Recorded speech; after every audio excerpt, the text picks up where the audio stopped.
وحده والصلاة والسلام على من لا نبي بعده أما بعد فأعوذ بالله من الشيطان الرجيم بسم الله الرحمن الرحيم ومن أضل ممن يدعو من دون الله من لا يستجيب له إلى يوم القيامة وهم عن دعائهم غافلون وإذا حشر الناس كانوا لهم أعداء وكانوا بعبادتهم كافرين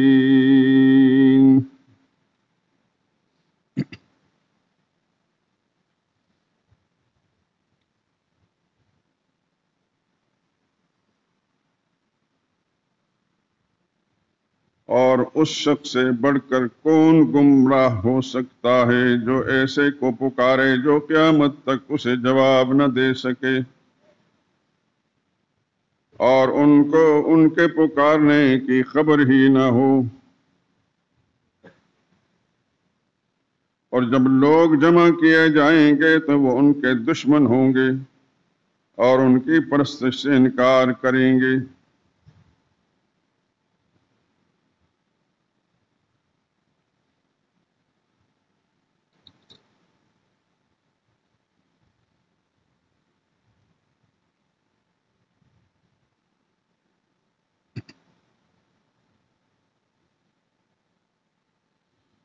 وقال الله تعالى في مقام آخر إن الذين يؤذون الله ورسوله لعنهم الله في الدنيا والآخرة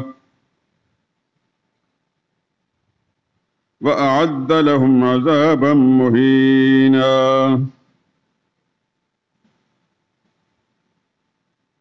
اور جو لوگ اللہ اس کے پیغمبر کو رنج پہنچاتے ہیں ان پر اللہ دنیا اور آخرت میں لعنت بھیجتا ہے اور ان کے لیے اس نے ذلیل کرنے والا عذاب تیار کر رکھا ہے۔ سبحان ربک رب العزت عما یصفون وسلام علی المرسلین والحمد للہ رب العالمین۔ درود پاک پڑھ لیں۔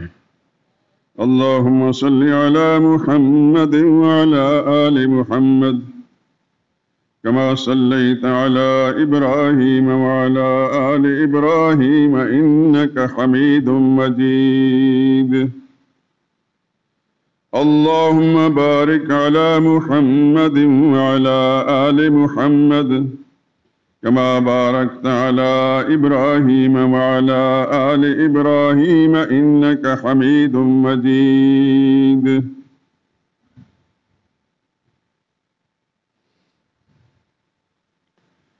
لازم ہے مومنوں پہ اطاعت رسول کی،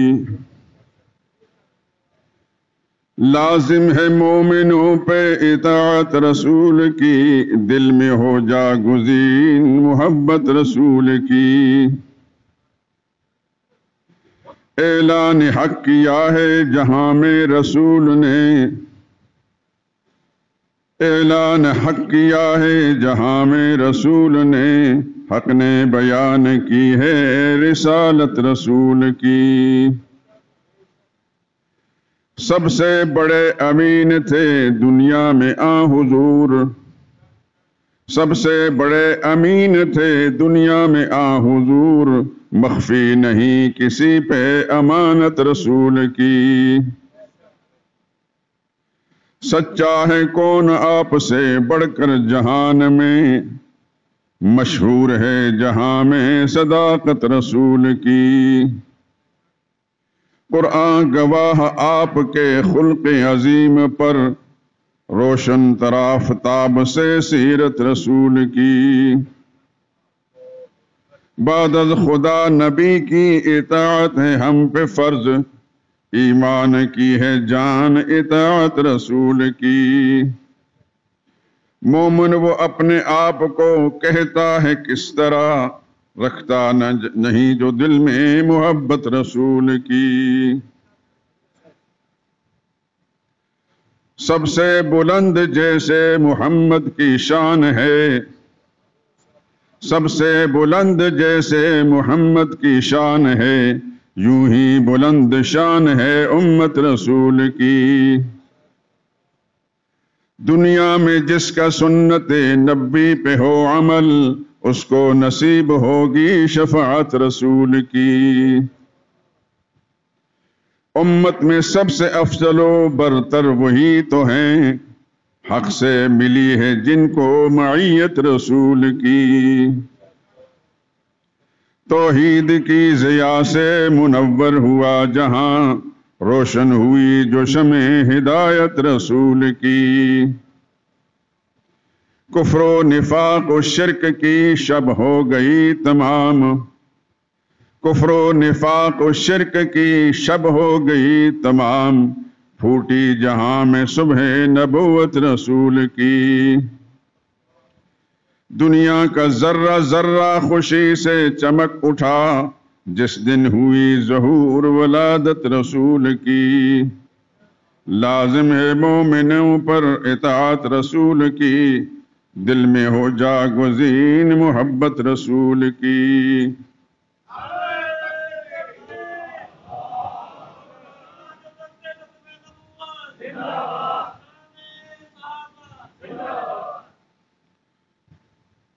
بزرگان محترم، برادران عزیز،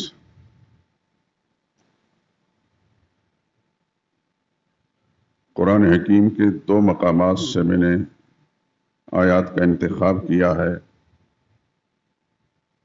پہلی آیت ہے سورہ احقاف کی، آیت نمبر 5 اور اس کے ساتھ آیت نمبر 6۔ سورہ احقاف 26ویں پارے کی پہلی سورت ہے، قرآنی ترتیب کے اعتبار سے 46ویں نمبر کی، اور دوسری آیت جو میں نے تلاوت کی ہے یہ سورہ احزاب جو 33ویں نمبر کی سورت ہے قرآنی ترتیب میں، اس کی آیت نمبر 57 میں نے پڑھی ہے اور اس کا ترجمہ میں پیش کیا ہے۔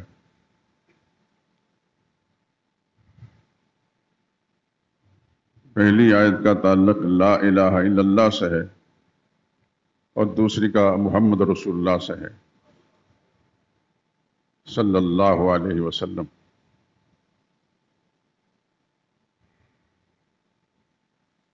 اگرچہ میرا مضمون مسلسل کئی مہینوں سے اللہ کی توحید کے سلسلے میں بیان ہو رہا ہے،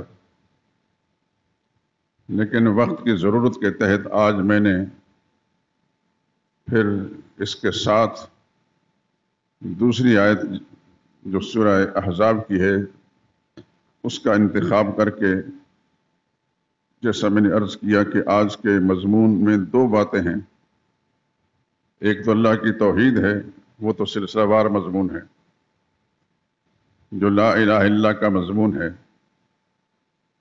لیکن دوسری آیت جو میں نے تلاوت کی ہے اس کا خلاصہ محمد رسول اللہ ہے صلی اللہ علیہ وسلم۔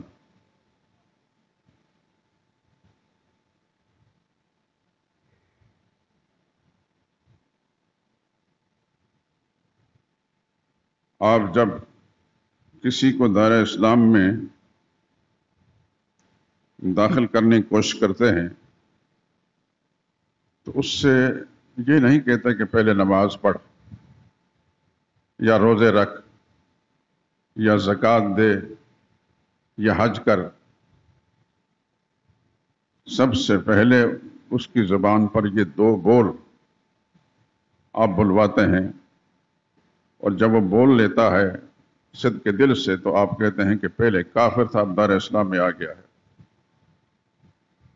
اور وہ بول یہ ہیں لا الہ الا اللہ اور دوسرا محمد الرسول اللہ۔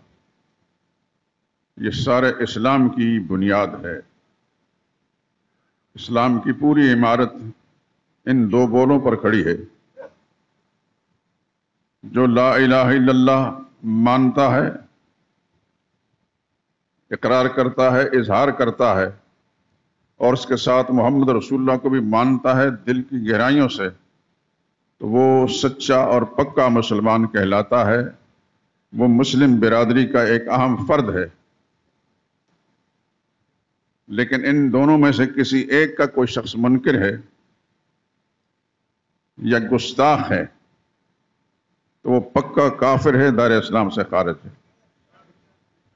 وہ اللہ کی توہین کرنے والا مسلمان نہیں ہے، اس طرح محمد رسول اللہ صلی اللہ علیہ وسلم کی توہین کرنے والا بھی مسلمان نہیں ہے۔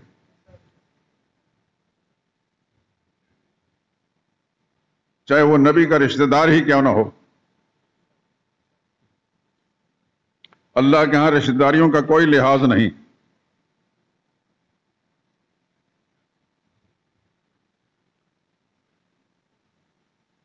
اگر رشتہ داریوں کا لحاظ ہوتا تو جد الانبیاء سیدنا ابراہیم خلیل اللہ کے والد جنتی ہوتے، ان کو خدا کا فرشتے ہاتھ پاؤں سے پکڑ ابراہیم علیہ السلام کے سامنے جہنم کی آگ میں نہ پھینکتے۔ معلوم ہوتا ہے کہ خدا کے نزدیک رشتے ناتوں کا کوئی لحاظ نہیں، وہاں تو انسان کا نظریہ اور عقیدہ اور ایمان ہے۔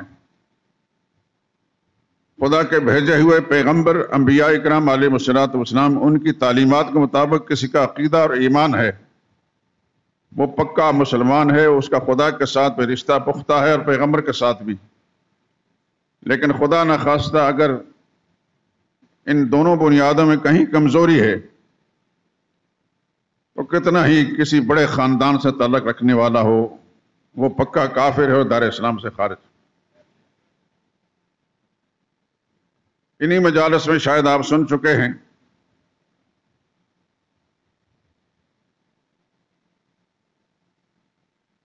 لکھا بھی ہے میں نے،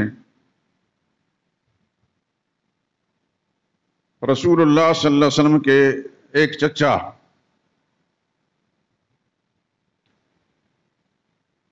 جس کا نام عبد العزیٰ تھا،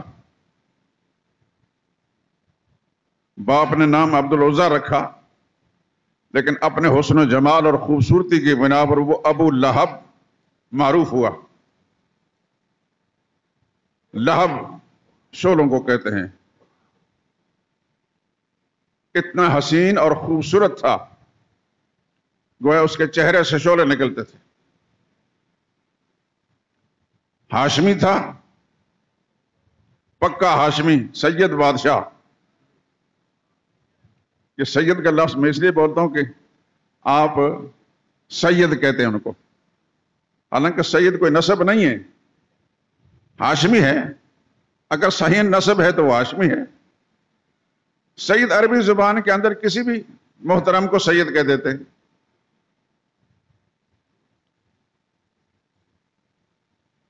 جیسے آپ کسی کو جناب کہتے ہیں، حضرت کہتے ہیں۔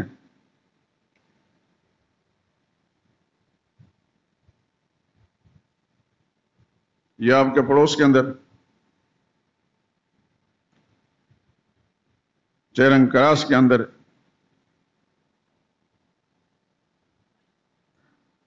ایک مینار بھی کھڑا ہے جو علامت ہے اس کانفرنس کی جو بھٹو صاحب مرحوم نے ساری دنیا کے مسلمان زعماء کو بلایا تھا۔ اس کی یاد کے اندر یہ مینار بھی مقرر کیا گیا، اس کے نیچے ایک لائبریری بھی ہے۔ بڑا عرصہ پہلے میں نے وہ لائبریری دیکھی تھی، اب تو آنا جانا ہی ممکن نہیں۔ لیکن سڑک کے دائیں طرف جہاں احتجاج کرنے والے لوگ اکثر بیٹھتے ہیں، وہاں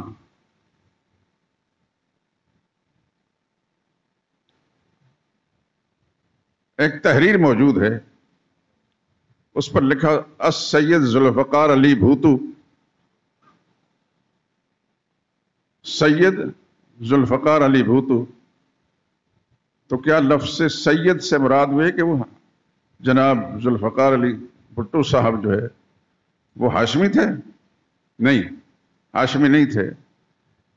عرب دنیا کا یہ قانون ہے کہ ہر محترم انسان اس کے لیے سید کا لفظ بولتے ہیں۔ حتیٰ کہ اندرا گاندھی جب عرب ممالک کے دورے پر گئی یاد ہوگا آپ کو، تو بڑے بڑے اخبارات کے اندر وہاں سیدہ اندرا گاندھی، سرخیاں لگی اخبارات، سیدہ اندرا گاندھی، تو وہ ہندو عورت جو سید تھی. یہ ہر زبان کا ایک لفظ ہوتا ہے، اس میں استعمال کیا جاتا ہے. تو لفظ سید عربوں کے اندر جو ہے کسی بھی محترم انسان کے لیے، انگریز مسٹر بولتے ہوں گے، ہمارے ہاں مسلمانوں کے ہاں جناب ہے، حضرت ہے، عرب لوگ سید کا لفظ بولتے ہیں. خیر، میں نے تو ویسے کہہ دیا کہ وہ ہاشمی تھا، آپ کے عرف کے اندر وہ سید تھا، سید صاحب، بڑا حسین اور خوبصورت، رسول اللہ صلی اللہ علیہ وسلم کا چچا. اور حضور صلی اللہ علیہ وسلم نے اپنی 2 صاحبزادیاں اس کے 2 بیٹوں کو رشتہ دیا تھا. ایک صاحبزادی سیدہ رقیۃ الزہرا، یہ بتا دیتا ہوں کہ زہرا جو ہے حضرت رقیہ کا لقب ہے. یار لوگوں کے ہاتھ میں آیا تو انہوں نے کھینچ کر کسی اور جگہ لگا دیا، اور ہم آنکھوں سے بھی تقریباً، آنکھیں تو کھلی ہوتی ہیں لیکن یہ بھیجا ہمارا خالی ہوتا ہے. یہ کیا ہو رہا ہے ہمارے ساتھ؟ نبی کریم صلی اللہ علیہ وسلم کی 4 صاحبزادیوں میں سے سب سے زیادہ حسین اور خوبصورت حضرت رقیہ تھی رضی اللہ تعالی عنہ، اور انہیں کا لقب تھا زہرا.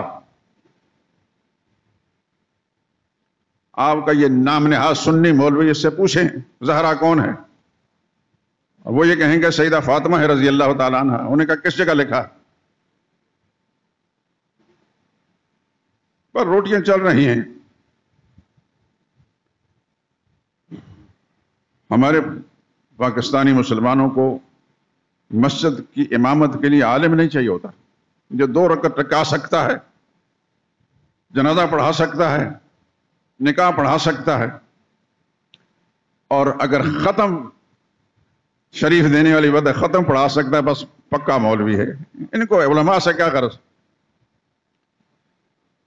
اللہ ہماری اصلاح فرما دے. رسول اللہ صلی اللہ علیہ وسلم کی 4 صاحبزادیوں میں سے سیدہ زینب رضی اللہ تعالی عنہ بڑی صاحبزادی، سیدہ رقیہ الزہرا رضی اللہ تعالی عنہ، سیدہ ام کلثوم رضی اللہ تعالی عنہ، اور سیدہ فاطمہ رضی اللہ تعالی عنہ. ان میں سے سب سے زیادہ حسین اور خوبصورت حضرت رقیہ تھیں.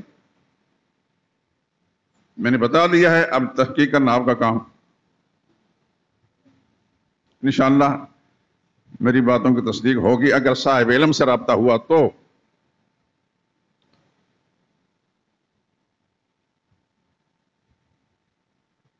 میں نے جب نبی کریم صلی اللہ علیہ وسلم کی ازواج مطہرات پر کچھ لکھنا شروع کیا، لکھ رہا ہوں. آپ دعا تو کرتے نہیں تاکہ مکمل ہو جائے. دعا کرتے ہوں، دل سے دعا نہ کرے کہ میں جلدی مکمل کر کے آپ کے ہاتھ میں پکڑا دوں کتاب. تو یہ مضمون میں نے لکھا ہے، اس کے لیے مجھے بہت ساری کتابیں کھنگالنی پڑیں. عرب دنیا میں لکھی ہوئی جدید دور میں قدیم دور کی کتابیں بھی، اور جدید ماضی قریب کے اندر جو کتابیں، بہت ساری کتابیں، وہ سب دیکھنی پڑی. اور سیدہ رقیہ کے تذکرے کے یہ سب کچھ مجھے مل گیا.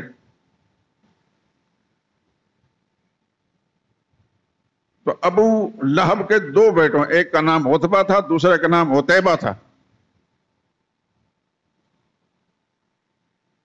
عتبہ کو نبی کریم صلی اللہ علیہ وسلم نے اپنی ایک صاحبزادی منسوب کی.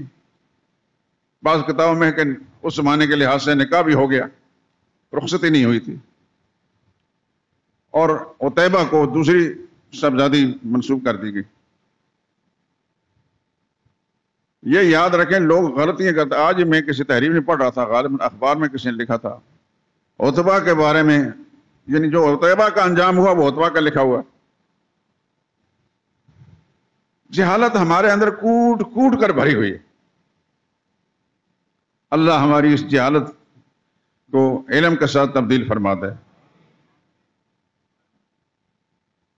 تو ابو لہب نے جس وقت رسول اللہ صلی اللہ علیہ وسلم کی نبوت کا اور رسالت کا انکار کیا، مخالفت کی، اور پھر حضور صلی اللہ علیہ وسلم سے انتقام لیتے ہوئے اس نے اپنے بیٹوں کو کہا کہ محمد کی بیٹیوں کو طلاق دے دو.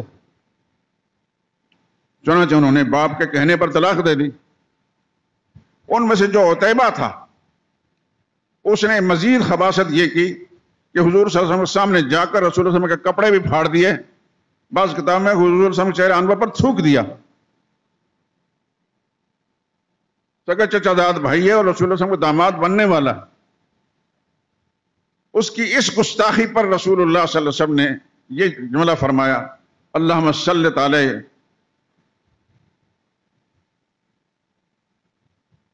کلبا من کلابک، یا اللہ ان پر اپنے درندوں میں سے کوئی درندہ مسلط کر دے۔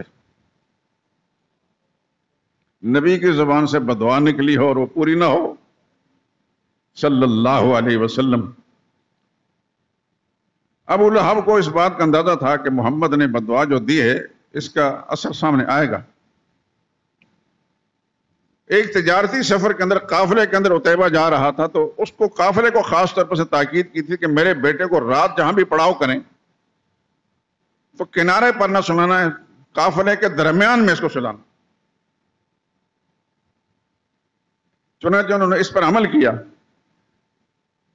اور ایک دفعہ ایسا ہوا جہاں قافلہ ٹھہرا ہوا تھا، سوئے ہوئے تھے لوگ، وہ درمیان میں سوئے ہوا تھا، تو اللہ کے حکم سے ایک درندہ کہیں سے آیا اور وہ سونگتا سونگتا عتیبہ کے پاس جا پہنچا اور اسی وقت وہ چیر پھاڑ کر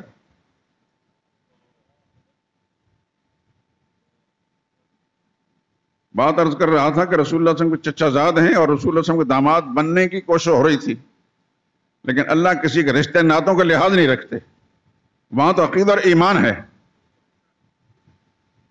نوح علیہ السلام کا بیٹا عظیم پیغمبر ہے، نوح علیہ السلام 950 سال خدا کے دین کی دعوت دی، لیکن باپ کے سامنے بیٹا ہلاک ہو گیا، غرق ہو گیا۔ اللہ کے نزدیک عقیدہ اور ایمان کی اہمیت ہے، رشتے ناتوں کے نہیں، قبیلوں اور خاندانوں کے نہیں۔ اس بات کو اچھی طرح سے نشین فرما لیں۔ اس دنیا میں تو رشتے ناتے دیکھے جاتے ہیں کہ یہ فلاں ہے، فلاں ہے، یہ فلاں چودھری صاحب کا بیٹا ہے، چودھری صاحب کا بھائی ہے، فلاں خان صاحب اور نواب صاحب کا رشتہ دار ہے۔ اللہ کے نزدیک خان صاحب، نواب صاحب اور چودھریوں کا کوئی لحاظ نہیں، خدا کے نزدیک دین و ایمان اور عقیدہ ہے۔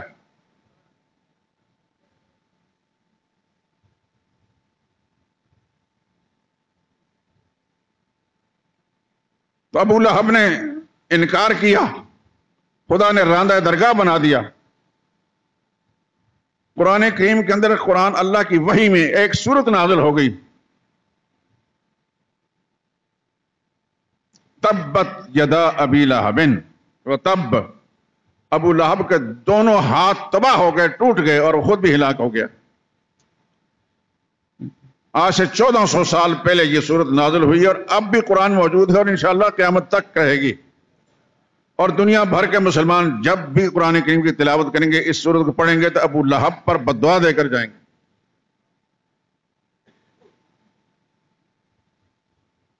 عرض کر رہا تھا کہ لا الہ الا اللہ محمد رسول اللہ، یہ اسلام کی بنیادیں ہیں۔ ایک کا تعلق توحید سے ہے، دوسرے کا تعلق رسالت سے ہے۔ توحید کے ساتھ رسالت لازمی ہے، رسالت کے ساتھ توحید لازمی ہے۔ کوئی شخص نبی کا بڑا ہی محب اور عاشق ہے، فداکار ہے، لیکن توحید کے معاملے میں گڑبڑ کرتا ہے، اس پر خدا کی پھٹکار ہے۔ لیکن توحید کا اگر بڑا علم بردار ہے لیکن رسول اللہ صلی اللہ علیہ وسلم کی شان میں گستاخی کرتا ہے، اس پر بھی خدا کی لعنت ہے۔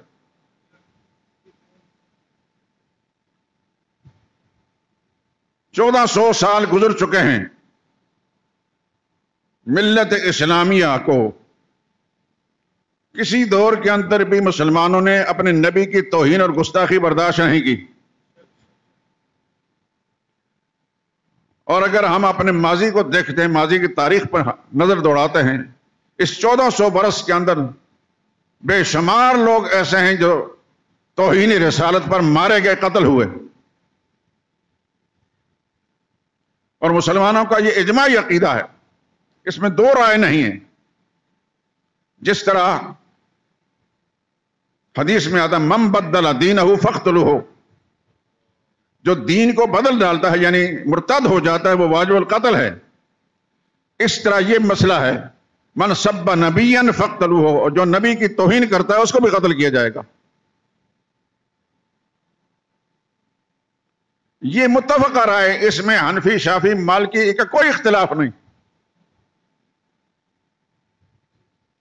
مسلمان کسی صورت کے نبی کی توہین برداشت نہیں کرتا.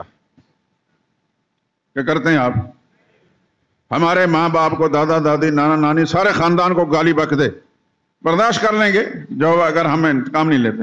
لیکن نبی کی ذات کا معاملہ ایسا ہے کہ اس وقت پھر ہم اپنی جان پر کھیل جائیں گے.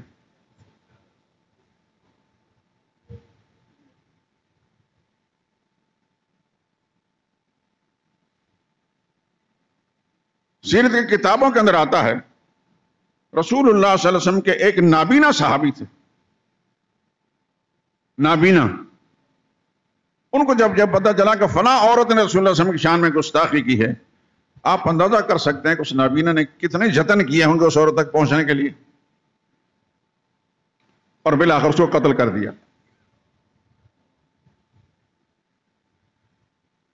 میں سارے واقعات آپ کو سنا نہیں سکتا کہ ٹائم کا دامن تنگ ہوتا ہے. نبی کریم صلی اللہ علیہ وسلم کے زمانے میں جس نے بھی گستاخی کی، اللہ کے پیغمبر کے حکم سے اس کو قتل کیا گیا.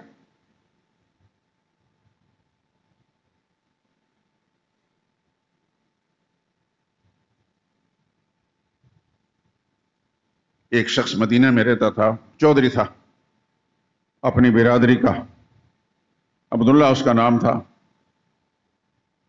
لیکن رسول اللہ صلی اللہ علیہ وسلم کے تشریف لے جانے پر اس کو اپنی سیادت اور قیادت اور چودھراہٹ جو ہے وہ خطرے میں نظر آئی. کتابوں میں لکھا ہے کہ حضور صلی اللہ علیہ وسلم کے تشریف لے جانے سے پہلے مدینہ کے لوگوں نے یہ پروگرام بنا دیا تھا کہ قیادت کا، سیادت کا تاج اس کے سر پر رکھیں، تاج پہنائیں. یہ وہی ہے جو عبداللہ بن ابی کہلاتا ہے. نبی کریم صلی اللہ علیہ وسلم جب وہاں تشریف لے گئے تو پھر آفتاب کے نکلنے کے بعد پھر چراغ کی کیا حیثیت ہوتی ہے؟ آفتاب رسالت اور آفتاب نبوت جب وہاں پہنچ گئے تو اس کی ساری تدبیریں فیل ہو گئیں. بظاہر اس کو کلمہ پڑھنا پڑا، حالات نے اس کو اس ڈگر پر پہنچا دیا کہ اب میں مخالفت نہیں کر سکتا، لیکن اندر سے پورا بغض موجود تھا. اور آپ حضرات کے دور میں، آپ کے ملک میں، آپ کے اڑوس پڑوس میں ایسے بد نصیبوں کی کوئی کمی نہیں ہے. یہ الگ بات ہے کہ ہم ہمت نہیں کرتے، جانتے ہوئے کہ یہ گستاخ رسول ہے، نبی کی توہین کرنے والا ہے، اس نے تقریر میں یا تحریر میں پیغمبر کی توہین کی ہے، ہم خاموشی اختیار کر دیتے ہیں.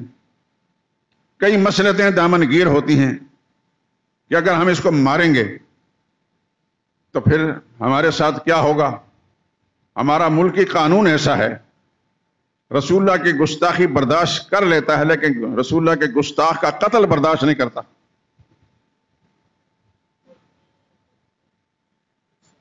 یہاں ایک ملعون سلمان تاثیر تھا، گستاخ رسول. ایک نوجوان نے اس کی گستاخی کو جان کر اس کو بھون دیا، اس کا محافظ تھا. تو پاکستان کے قانون کے اندر پھر اس کو چھوڑ دیا گیا کہ چونکہ گستاخ رسول کس نے قتل کیا ہے. پاکستان شریف کے قانون کے اندر اس گستاخ رسول کے لیے کوئی سزا نہیں تھی، لیکن گستاخ رسول کو جہنم رسید کرنے والے کو پھانسی پر لٹکا دیا گیا.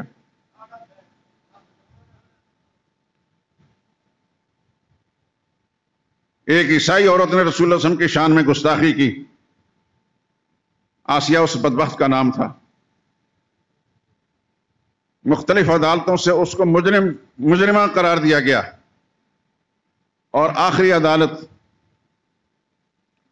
اس کو عدالت میں نہیں کہوں گا، اس جج کو بھی ذلیل آدمی کہوں گا، اس کو خجالت اور ذلالت کہوں گا، مسلمہ گستاخ رسول عورت کو بری کر کے ملک سے باہر باعزت بھیج دیا گیا.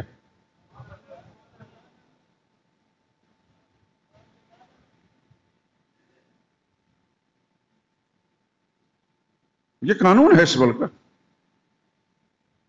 راجپال کو قتل کرنے والے کو پھانسی دیا گیا کہ نہیں؟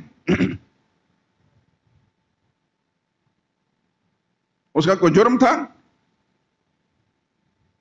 کہ مجرم کو اس نے مارا تھا؟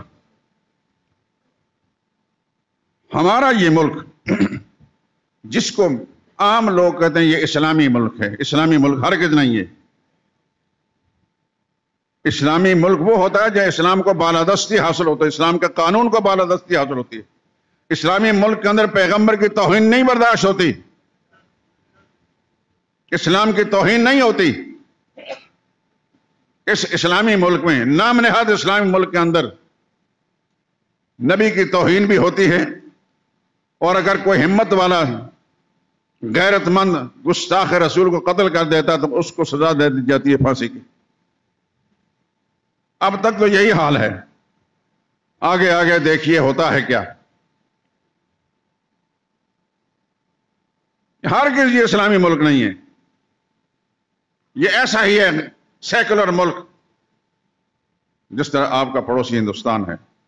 کافر یہاں بھی بستے ہیں، مسلمان بھی بستے ہیں، وہاں بھی کافر بستے ہیں، مسلمان بستے ہیں. نمازیں وہاں بھی پڑھی جاتی ہیں، یہاں بھی پڑھی جاتی ہیں. یہاں کے مقابلے وہاں زیادہ نمازی ہیں. اگر آپ حضرات میں سے کوئی قریب ماضی قریب کے اندر ہندوستان گیا ہو تو بتائے گا میں نے بہت کچھ دیکھا ہندوستان میں. سنا چکا ہوں کہ آپ کی بادشاہی مسجد میں عام نماز میں 2-3 صفیں نہیں ہوتی. دلی کی بادشاہی مسجد میں ہمیں جماعت کے وقت صف نہیں ملی، انتظار کرتے ہیں. جب لوگ نماز پڑھ کر نکلے تو پھر ہم نے نماز پڑھی. اس کے ارد گرد مسلمان بھی ہیں، ہندو بھی ہیں، سکھ بھی ہیں، لیکن وہاں کا مسلمان اپنے اسلام کے ساتھ مخلص ہے. صرف وہاں کا اختیار و اقتدار جو ہندو کے قبضے میں ہے، اس واسطے وہاں اگر کوئی خلاف اسلام کام کرتا ہے تو مسلمان نفرت ضرور کرتا ہے، لیکن اس پر قانون نافذ نہیں کر سکتا.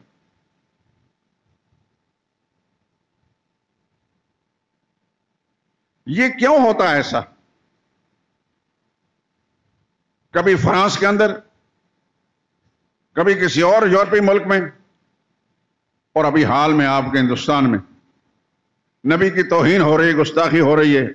ہمارے اخبارات والے صرف خامہ فرسائی کر کے چپ ہو جاتے ہیں، اور کچھ لوگ کچھ آوازیں بلند کر کے خاموش ہو جاتے ہیں کہ ہم نے اپنے نمبر ٹانگ لیے ہیں. میرے دوستو اچھی طرح ذہن نشین فرما لیں، یہ ہوتا رہے گا، اس کو آپ نہیں روک سکتے. آپ جلوس نکالیں، کچھ بھی کریں، دنیا ایک کفر ہمیں ٹٹول چکی ہے، ہمارے ایمان کو ٹٹول چکی ہے. اس کے راستے میں بند باندھنے کا صرف ایک ہی ذریعہ ہے، اور وہ ہے جہاد والا عمل.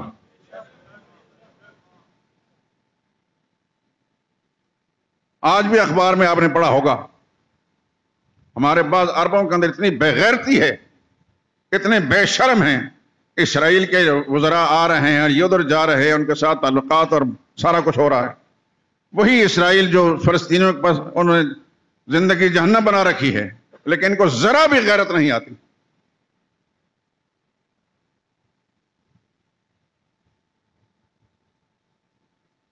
ایک ہی راستہ ہے نبی کی توہین کو روکنے کے لیے، اسلام کی توہین کو روکنے کے لیے، مسلمانوں پر مظالم کو روکنے کے لیے. ایک راستہ ہے کہ مسلمان جہاد والا عمل شروع کر دے.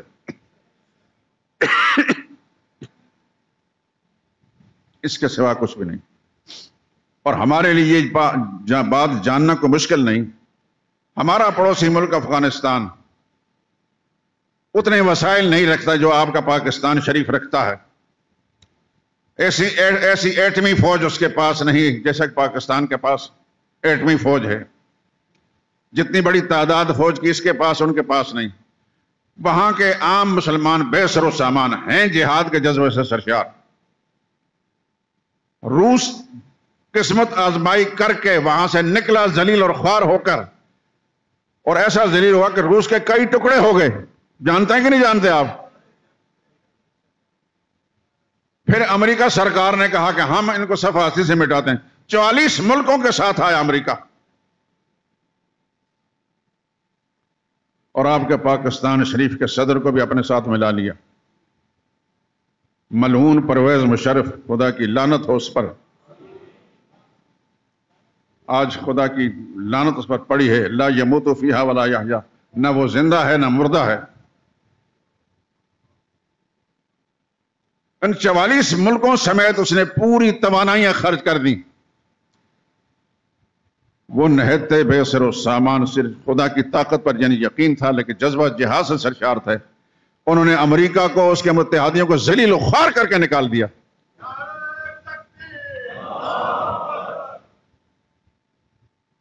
لیکن ہمارے حکمرانوں کو، یہاں کے لوگوں کو سمجھ نہیں آئی، یہ سبق نہیں ان کو یاد ہوا.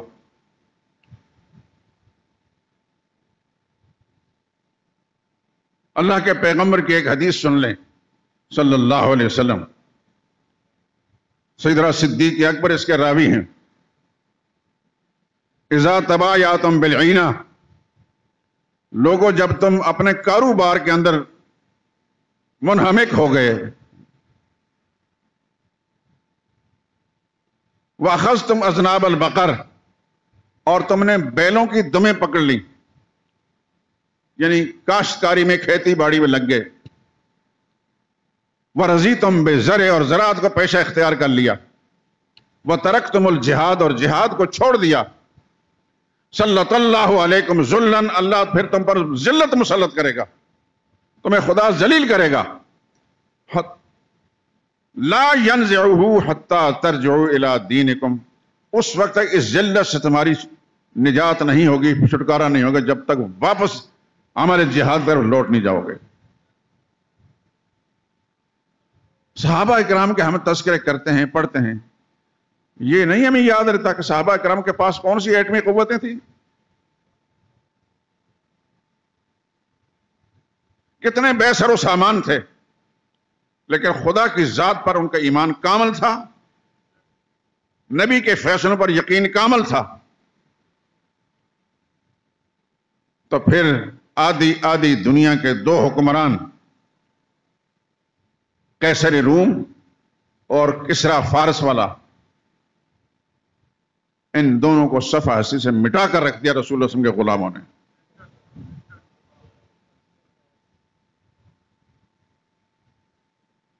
ایک مرکہ ایسا آیا، 60 مجاہد ہیں اور 60,000 رومی ہیں.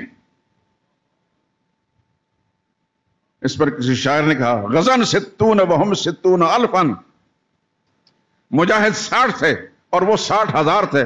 ما ھذا تولوا مدبرین، اس کے باوجود ان کا منہ پھیر کر رکھ دیا.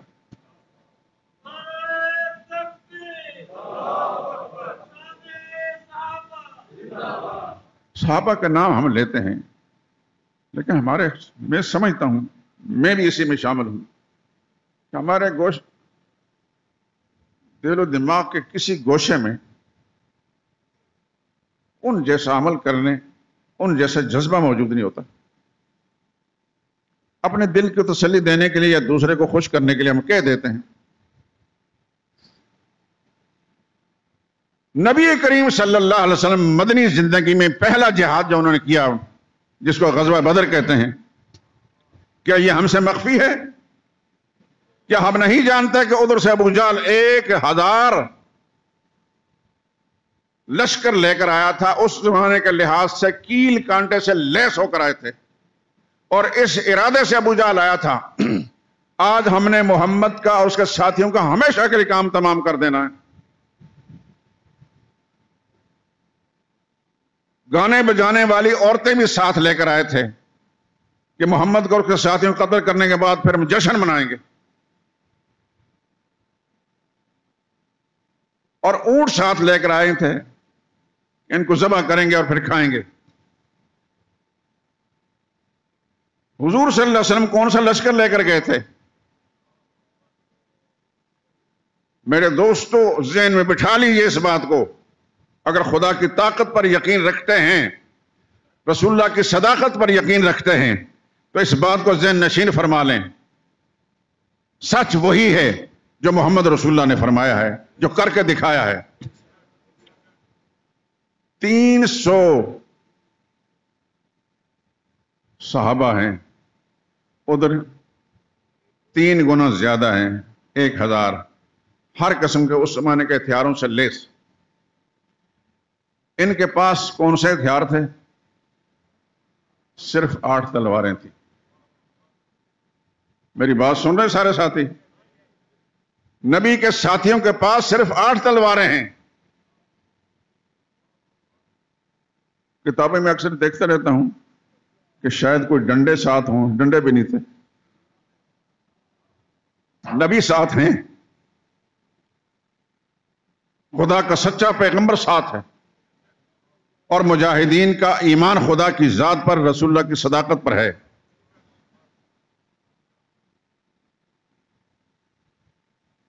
آپ اگر حج عمرے کے لیے جانے کے بعد بدر کے راستے پر گئے ہوں، میں تو کئی دفعہ وہاں گیا ہوں اسی خیال سے کہ اس جگہ کو جہاں نبی کریم صلی اللہ علیہ وسلم نے اسلام کا پہلا معرکہ، وہ جگہ جہاں حضور صلی اللہ علیہ وسلم کا خیمہ لگا تھا، اس جگہ ایک مسجد بنائی ہے، اس کا نام ہے مسجد عریش، بورڈ لگا ہوا ہے۔ اور وہاں جو حضور صلی اللہ علیہ وسلم کے ساتھی شہید ہوئے تھے، ان کے ناموں کا بھی ایک بورڈ لگا ہوا ہے۔ اب ذہن نشین فرما لیجئے، ابو جہل کتنے لوگ لے کر آیا؟ 1000، اور ہر قسم کے ہتھیاروں سے لیس۔ رسول اللہ صلی اللہ علیہ وسلم کے ساتھ کتنے تھے؟ 313، اور ہتھیار کتنا تھا؟ صرف 8 تلواریں، باقی سب خدا کی ذات پر بھروسہ۔ اور جب معرکہ ہوا، اللہ اکبر، کچھ ہی دیر کے بعد معرکہ ختم ہوا، شہداء گنے گئے تو شہداء صرف 14 تھے۔ حضور کے ساتھی میں سے جو شہید تھے وہ کتنے تھے؟ 14۔ آج بھی جائیں آپ وہاں، وہ کتبے لگے ہوئے ہیں۔ اور ابو جہل اینڈ کمپنی کے جو ساتھی مردار ہوئے وہ کتنے تھے؟ 70 جہنم رسید ہوئے، اور 70 کو مسلمانوں نے گرفتار بھی کر لیا۔ یہ دنیا کا عجیب واقعہ ہے، دنیا کا۔ آج تک دنیا کفر ریسرچ کر رہی ہے کہ محمد کس بنیاد پر وہاں کامیاب ہو گئے، جبکہ بے سر و سامان تھے۔ اب تک 1500 سال ان کی ریسرچ مکمل نہیں ہوئی۔ بات آسان ہے، محمد کا بھروسہ خدا کی ذات پر تھا، محمد کے ساتھیوں کا بھروسہ خدا کی ذات پر، محمد رسول اللہ کی صداقت پر ہے۔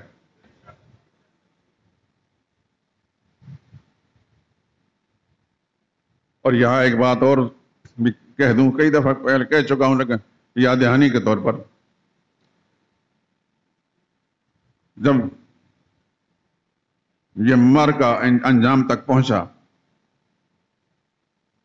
تو رسول اللہ صلی اللہ علیہ وسلم کو یہ پتا چلا کہ ابو جہل بھی مارا گیا ہے۔ وہ پیچھے سارا میدان نظر آتا ہے، آپ تو جھاڑیاں وہاں اگ گئی ہیں بہت ساری۔ حضور صلی اللہ علیہ وسلم نے عبداللہ بن مسعود کو بھیجا۔ کس کو؟ حضرت عبداللہ بن مسعود رضی اللہ تعالیٰ عنہ کو بھیجا۔ وجہ بتاتا ہوں کہ ان کو کیوں بھیجا۔ اور بھیجا فرمایا کہ جا کر دیکھو مقتولین کے اندر ابو جہل، اس کا نام عامر تھا، یہ عمر۔ ابو جہل تو حضور صلی اللہ علیہ وسلم نے اس کا نام رکھا تھا کہ اپنی جہالت کے سبب سے وہ اس قدر ضدی تھا کہ ہر معاملے میں اڑ جاتا تھا۔ حضور نے بھیجا کہ ابو جہل کو دیکھو، مقتولین کے اندر اگر اس کی میت پڑی ہے تو اس کا سر کاٹ کر لاؤ۔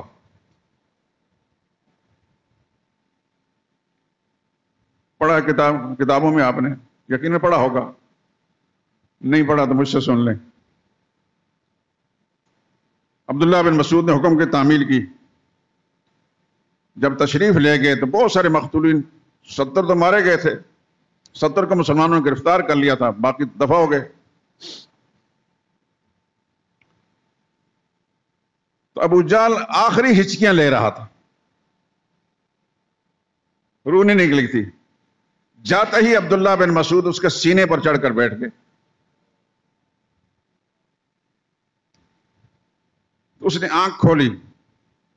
اس وقت جب مر رہا ہے ظالم، غرور اور تکبر کا جملہ اس وقت بھی اس نے زبان سے نکالا کہ او چرواہے کے بچے، تو اتنے بڑے سردار کے سینے پر چڑھ کر بیٹھ گیا. سرداری کا گھمنڈ اب بھی اس کا مرتے وقت بھی نہیں گیا. کر کیا سکتا تھا؟ تو پوچھنے لگا کس کو فتح ہوئی، کس کو شکست؟ ابن مسعود نے فرمایا تمہیں اور تمہاری جماعت کو خدا نے ذلیل و خوار کر دیا، محمد مصطفیٰ صلی اللہ علیہ وسلم خدا نے کامیابی سے ہمکنار کیا. کہنے لگا آپ کیوں آئے ہو؟ عبداللہ بن مسعود نے فرمایا اب میرے آقا کا حکم ہے کہ تمہارا سر کاٹ کر ان کے قدموں میں لے جا کر پھینکنا ہے. تو کہنے لگا اچھا ایسا کرو، تمہاری تلوار تو معمولی ہے، تم خود بھی معمولی آدمی ہو، تلوار بھی معمولی، میں سردار ہوں، میری تلوار یہ پڑی ہوئی ہے، اس سے میرا سر کاٹنا، لیکن حلق سے نہ کاٹنا، کندھے کے قریب سے کاٹنا، تاکہ مقتولین کے سروں میں اونچا نظر آئے. عبداللہ بن مسعود کو کیوں بھیجا تھا؟ عبداللہ بن مسعود وہ صحابی ہیں، ایک اور موقع پر رسول اللہ صلی اللہ علیہ وسلم نے اپنے ساتھ کچھ افراد تیار کیے تو فرمایا میرے ساتھ وہ آدمی جائے جس کے دل کے اندر ایک رتی برابر بھی غرور و تکبر کا شائبہ نہ ہو. کئی ایک صحابہ اکرام انتظار میں تھے. بالآخر جاتے وقت رسول اللہ نے ابن مسعود کو فرمایا تم میرے ساتھ جاؤ گے. تب پتہ چلا کہ ابن مسعود وہ انسان ہے کہ اس کے وجود کے کسی حصے کے اندر غرور و تکبر کا شائبہ نہیں. ان کو کیوں بھیجا؟ وہ مجسم تکبر تھا. ابو جہل سراپا تکبر تھا اور یہ مجسم تواضع اور عاجزی تھے. اللہ کبھی کبھی ایسا کراتے ہیں کہ عاجزی کے ہاتھوں سے غرور و تکبر کا سر کٹواتے ہیں.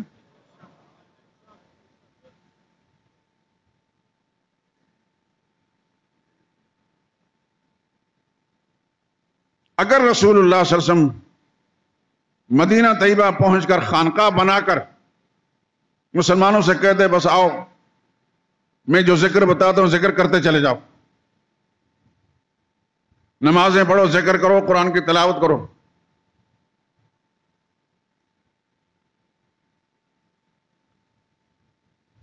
ایسا ہو سکتا تھا. لیکن پیغمبر نے ایسا نہیں کیا. پیغمبر دنیا میں خدا کا دین غالب کرنے کے لیے مبعوث ہوئے تھے، خانقاہ بنا کر حق ہو کے نعرے لگانے کے لیے نہیں، خدا کے دین کو غالب کرنے کے لیے، اور غالب کر کے چھوڑا. جب رسول اللہ تشریف لائے تھے صلی اللہ علیہ وسلم مدینہ طیبہ میں، حضور صلی اللہ علیہ وسلم کی کوئی پراپرٹی یا حضور صلی اللہ علیہ وسلم کے اقتدار کی کوئی جگہ تھی؟ نہیں تھی. اور جب رسول اللہ صلی اللہ علیہ وسلم کا وصال ہوا ہے، پھر اسلامی مملکت کہاں تک پہنچے؟ 11 لاکھ مربع میل تک پہنچ چکی ہے. اس بات کو ذہن نشین فرما لیں. فوجوں کی مدد سے، طاقت کی مدد سے، بندوقوں کی مدد سے نہیں، خدا کی طاقت کے ساتھ اور جہاد کی برکت سے.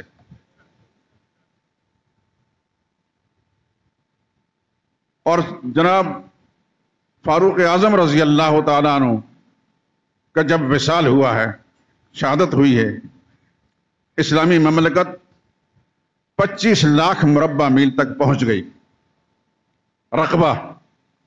پھر سیدنا عثمان کی شہادت جب آئی ہے تو 35 لاکھ مربع میل تک اسلامی مملکت پھیل چکی تھی. اور پھر وہ آدمی جس کو خدا بند خصوص نے فتوحات کے لیے پیدا کیا، جس کو ہمارا پاکستان اور پاکستان سے باہر رہنے والا ازلی اصلی نسلی بدبخت بھونکتا ہی رہتا ہے. کتے بھونکتے ہیں. کون کس کا نام لے رہا ہوں؟ سیدنا معاویہ رضی اللہ تعالیٰ عنہ. انہوں نے پھر اس 35 لاکھ کو بڑھا کر 65 لاکھ مربع میل تک پہنچایا. یہ جہاد کی برکت تھی. میں بتا رہا ہوں اصل میں اس وقت صحابہ کرام کا منقبت نہیں بیان کر رہا، جہاد کی برکات بیان کر رہا ہوں۔ پیغمبر نے جس لائن پر ان کو لگا دیا، آج آپ ریگل چوک کے اندر مسجد بنا کر بیٹھے ہیں، یہاں آپ کے باپ دادا نے یا میرے باپ دادا نے کوئی جہاد کر کے اس رقبے کو حاصل کیا تھا؟ وہ صحابہ کرام نے وہاں سے جو جہاد شروع کیا تھا، اس کی برکات پھر پوری دنیا میں پھیلی۔ آپ کے اس بر صغیر، آپ کو تو پتہ نہیں، پاکستان میں بہت سارے صحابہ کرام کی قبریں موجود ہیں۔ آپ جب تجسس کریں گے، ڈھونڈیں گے تو آپ کو مل جائیں گی۔ کئی مہینے پہلے میں پشاور گیا، مجھے وہاں پشاور کے اندر پتہ چلا کہ ایک صحابی کی قبر ہے، تو ہم 35 میل دور میں پھر وہاں پہنچا۔ حضرت سنان بن سلمہ رضی اللہ تعالیٰ عنہ، وہ بھی جہاد کرتے کرتے کرتے یہاں آ کر اپنے ساتھیوں سمیت شہید ہوئے۔ آج بھی آپ جائیں، آپ تاریخ کی کتابیں پڑھیں، صحابہ کے تذکرے پڑھیں، تو حضرت سنان بن سلمہ کا تذکرہ پڑھیں گے تو آپ کو ادھر مدفون نظر آئیں گے۔ آپ کے اس پنجاب میں بے شمار صحابہ کرام کے قبریں ہیں، سندھ میں ہیں، بلوچستان کے اندر ہیں۔ کابل میں ہم جب گئے تھے، کابل کے اندر 2 صحابہ کرام کی قبروں پر ہم گئے۔ وہاں رہنے والے، وہاں پیدا ہو کر روس تک پہنچے ہوئے ہیں، یہ کس لیے؟ کاروبار کرنے کے لیے؟ یہ خدا کے دین کی سربلندی کے لیے پہنچے ہیں۔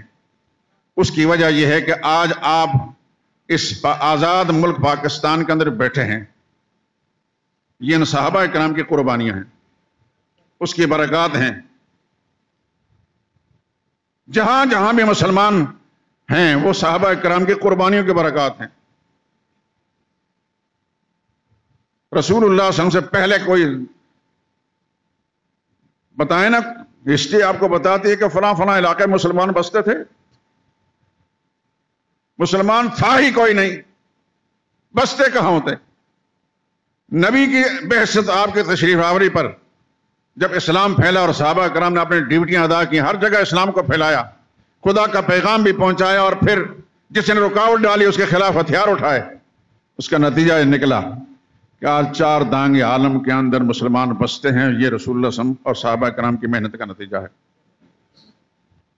یہ ہیں برکات جہاد کی۔ ابھی میں نے حدیث جو سنائی، حضور نے ترکتم الجہاد، جہاد تم نے چھوڑ دیا اور کاروبار میں اور دنیا کے دھندوں میں مصروف ہو گئے، سلط اللہ علیکم ذلًا، پھر خدا تم پر ذلت مسلط کرے گا، لا ینزعہ، اس ذلت کو نہیں ہٹائے گا تم سے، حتی ترجعوا الی دینکم، جب واپس اپنے دین جہاد طرف نہیں آؤ گے۔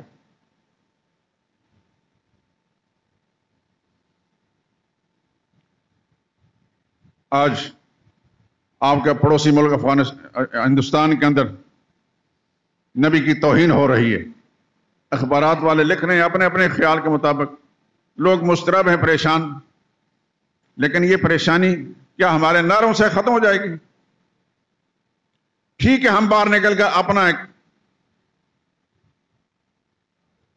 احساس ذمہ داری پورا کر لیں گے کہ ہم رسول اللہ صلی اللہ علیہ وسلم کی توہین برداشت نہیں کرتے، لیکن اس سے کیا فرق پڑے گا؟ دنیا کفر توہین چھوڑ دے گی یا وہ گھبرا جائیں گے؟ گھبرائیں گے۔ آج پاکستان کا حکمران، یہاں کا جرنیل اعلان کرے کہ آج کے بعد جہاد ہوگا، خدا کی قسم ساری دنیا کا کفار جو ہاتھ جوڑ کر کھڑے ہو جائیں گے۔ لیکن جہاد نام کی کوئی چیز یہاں کے کسی حکمران کے دل و دماغ میں نہیں، نہ یہاں کے مجاہد کے یہاں کے کسی فوج جرنیل کے ذہن کے اندر۔